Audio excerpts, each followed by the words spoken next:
Or whenever you find somebody, anybody, very serious about anything, you know that the stage is set for a nice cracking joke. But we are touchy people, very sensitive people. And it is the mark of very insecure people that they are scared of laughter. Such people are so insecure that you do not need weapons to terrorize them. A few jokes suffice. Why are you feeling so vulnerable, sir? Are others carrying the responsibility of protecting your fragile feelings? Why are your feelings so fragile in the first place? No, jokes are so bad, our youngsters will get spoiled. Why have you raised your youngsters in such a pathetic way that they get spoiled by anything? If there is a creator, he is actually a comedian.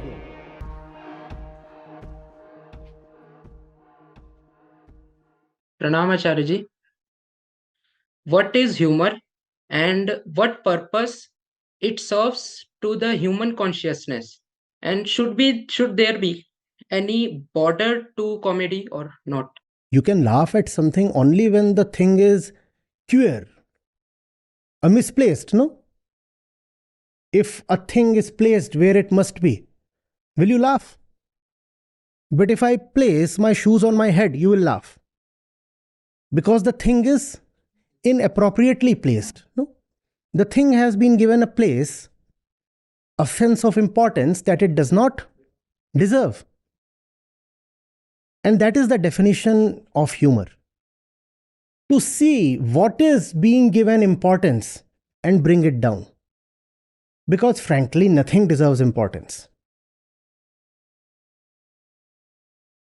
Real humor is actually about bringing stuff down. What does the Bhagavad Gita say? Guna Gudeshu Vartant. It's all just play of Prakriti. It's all a Trivunatmak play. What are you so serious about? And therefore, whenever you find somebody, anybody, very serious about anything, you know that the stage is set for a nice cracking joke. Are you getting it? But we are touchy people, very sensitive people.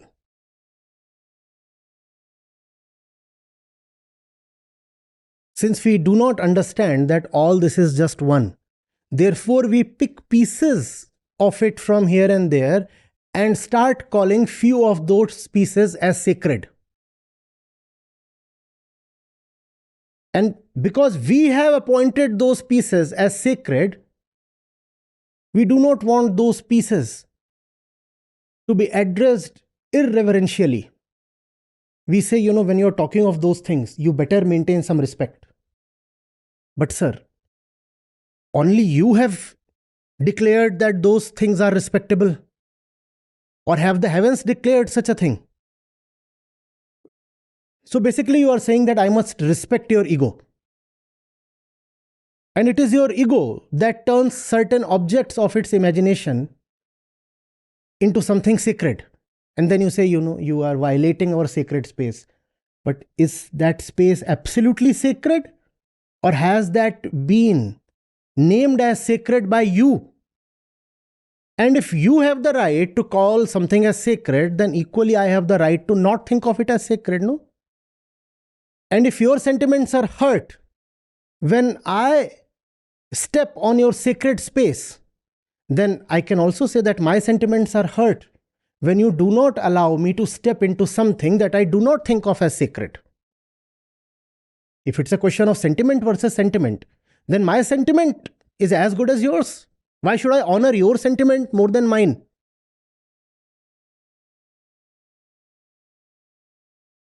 It is the mark of maturity of a people that they are able to laugh at themselves. And it is the mark of very insecure people that they are scared of laughter. Such people are so insecure that you do not need weapons to terrorize them. A few jokes suffice. Now, having said that, the biggest joke is the ego itself. Because what is it that you take the most seriously in the entire universe? Yourself.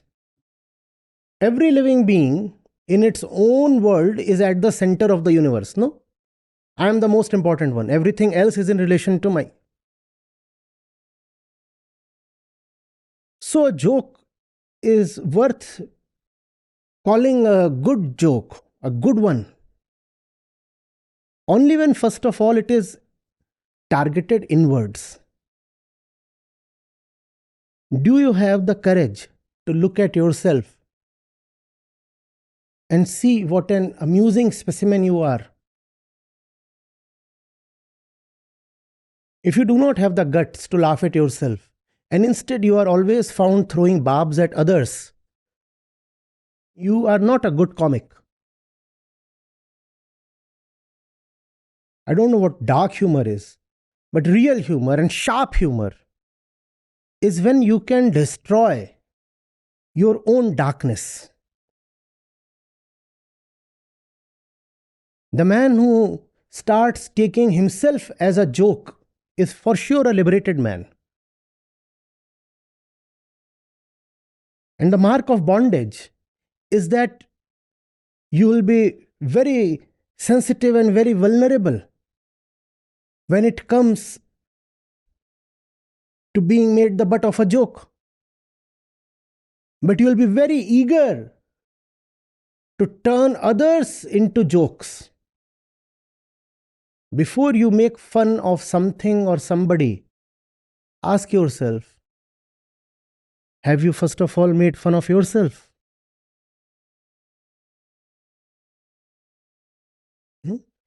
The one who takes himself as a joke, only he has the right to turn everything else into a joke.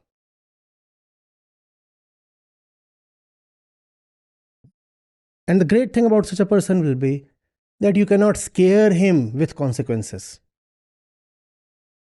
You cannot say, we'll put you in jail if you joke about this and that. He'll say, you will put me in jail? I'm already a joke. How can you jail a joke?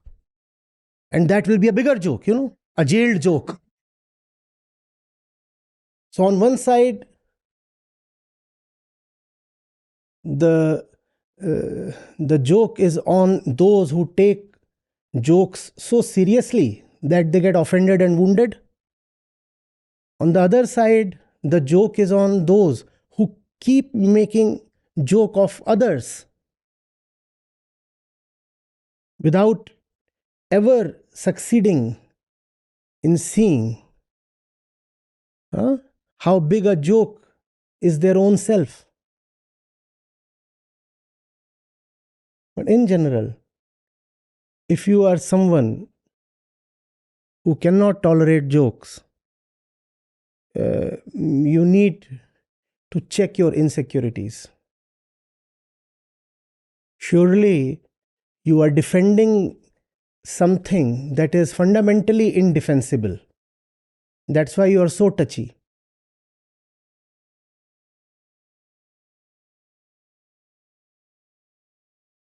If someone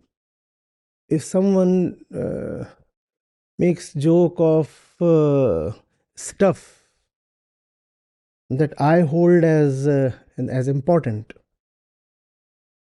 or let's say if there is a person, a historical figure that I respect, and someone comes and makes a joke of that figure, I'm not going to be offended. Probably I'm going to be disappointed. Probably I will want to educate that person.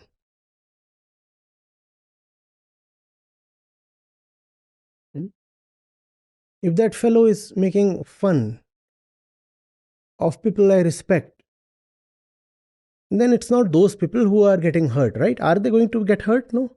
This fellow is doing all this so that I get hurt. And if I get hurt, have I really respected the ones I claim to?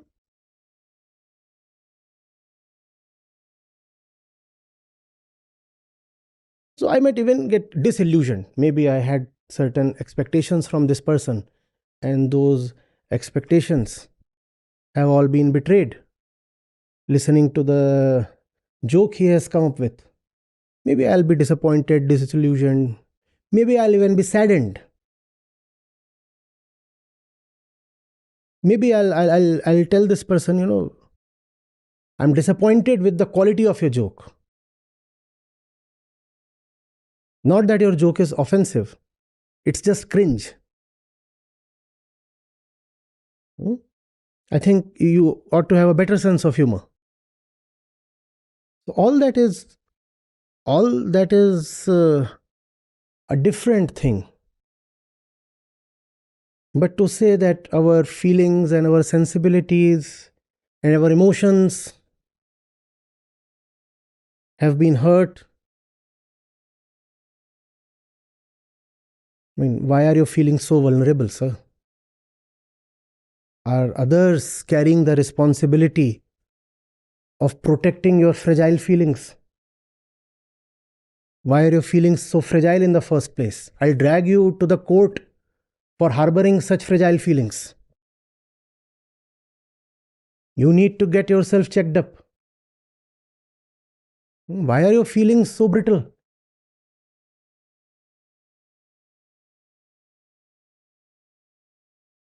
No, jokes are so bad, our youngsters will get spoiled. Why have you raised your youngsters in such a pathetic way that they get spoiled by anything?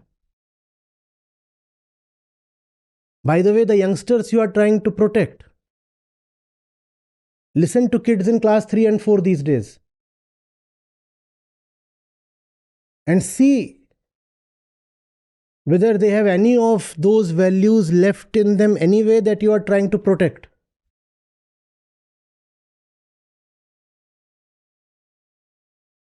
There was this clip a year or two back, not even today. Kids from class 3 and 4, they were playing this game or having this contest, whose mama is the hottest.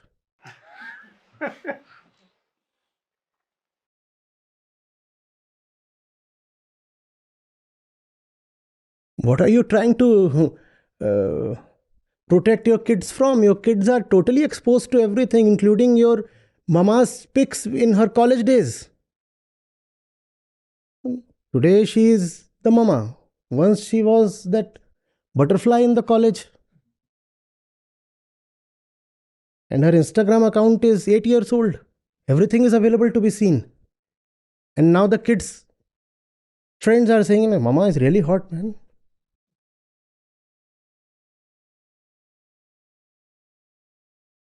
My kids are getting spoiled. And raise them in a proper way.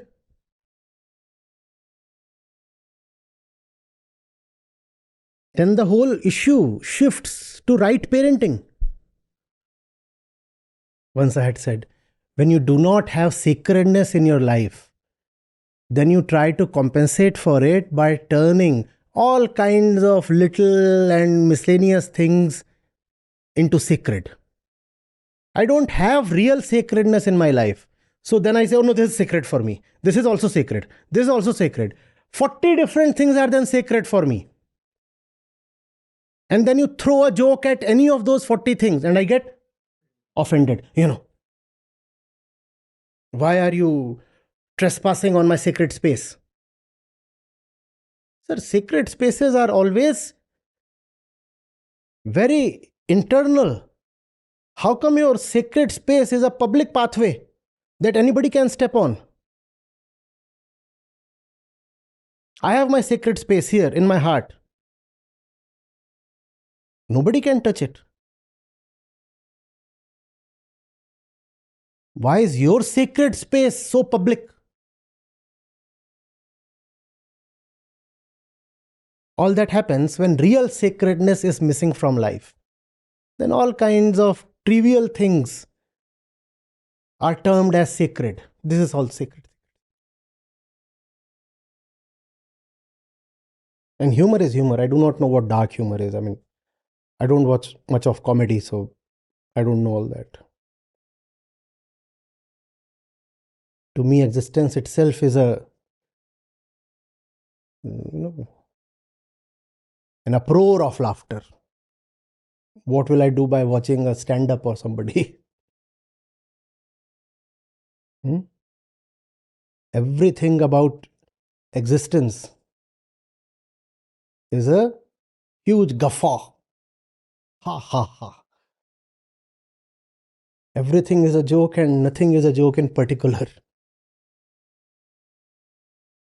You look at the soil in front of these premises. Hmm? You look at the floor beneath your feet. All that was living, walking, talking, not too far back in the past.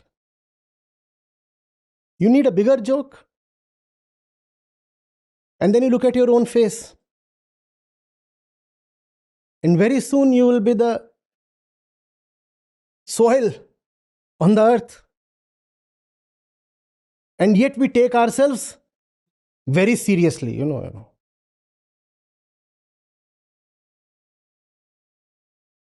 I'll need 2 extra hours for makeup before the party tonight. Why?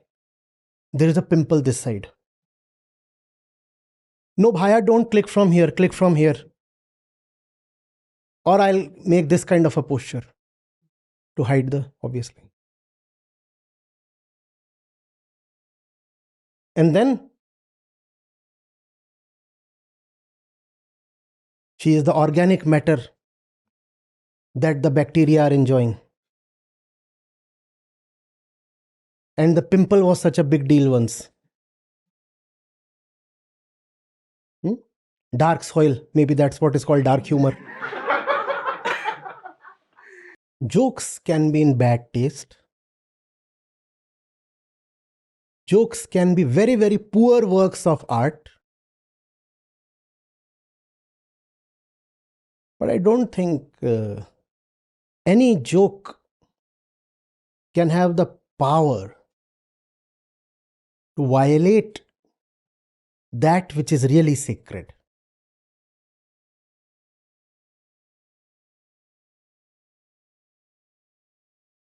If stand-up artists or comics have to be punished, they should be punished for being distasteful. And that's no small a crime, by the way. The fellow is standing there, barking, wasting everybody's time, coming up with fluff that he calls as jokes.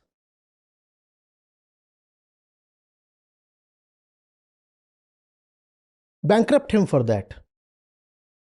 That's fine. Because you are a professional and your job is to come up with something worth calling as a piece of art. Instead of that, you are coming up with these sorry specimens. You deserve to be bankrupted. That is fine. But I don't suppose people deserve to be jailed for violating somebody's feelings. In fact, those with such, as I said, those with such crippled feelings deserve to be treated. These people need to be identified and admitted into some psychiatric ward or something. I've said something, even this can offend them. You won't even know what is offending what. Anybody can be offended by anything and say, my feelings, I'm hurt. Or am I to take cognizance of everybody's feelings before I open my mouth? Is that the deal?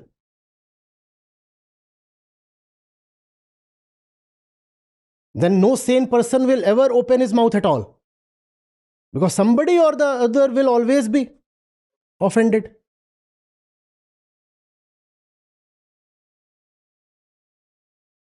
And why should it matter more if 20,000 people are offended compared to only 2 people being offended?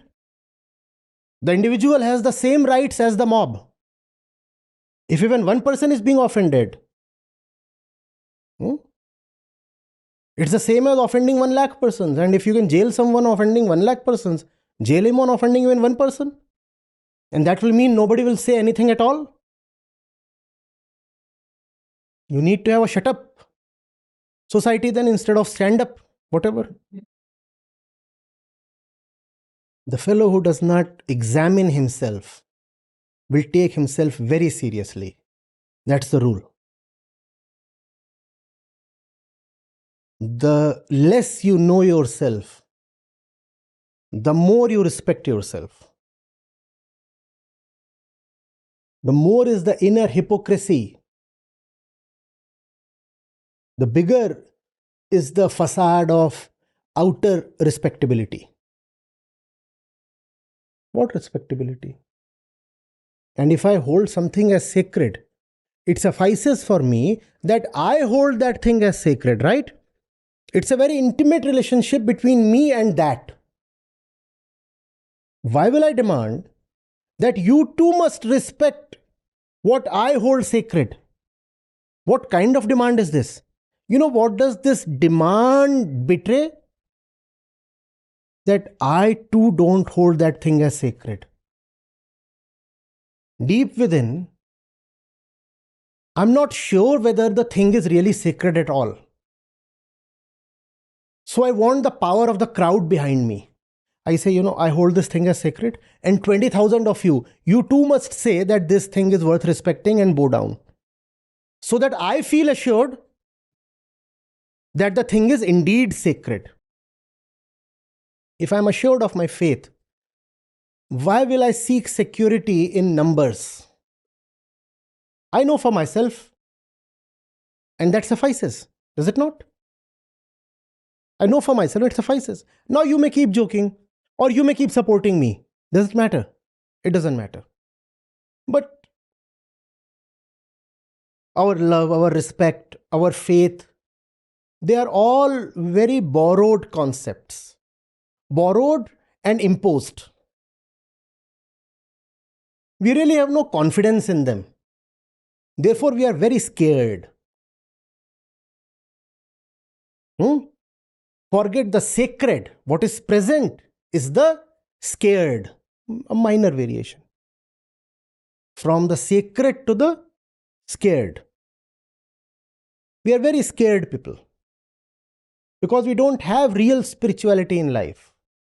We don't have the wisdom that comes from self-knowledge. Therefore, our faith is very fragile. We keep looking towards everybody, you please honor my faith. Otherwise, I'll be offended, you see. Laugh at yourself. That's the best joke. You can laugh at others too. But only after you first of all laugh at yourself. And you don't need any special event or person or thing to laugh at. Everything here is a cosmic joke. If there is a creator, he is actually a comedian.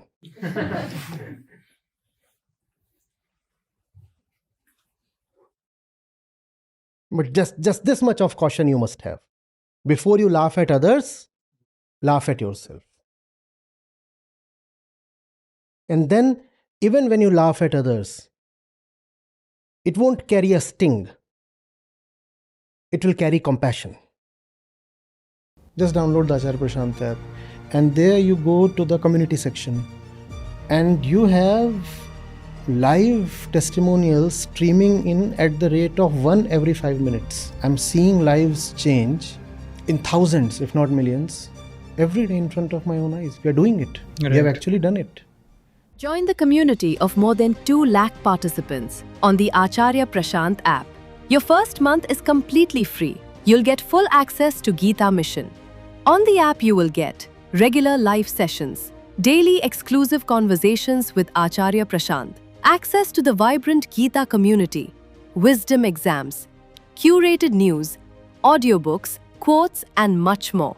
Search Acharya Prashant on Google Play Store or Apple App Store and download now.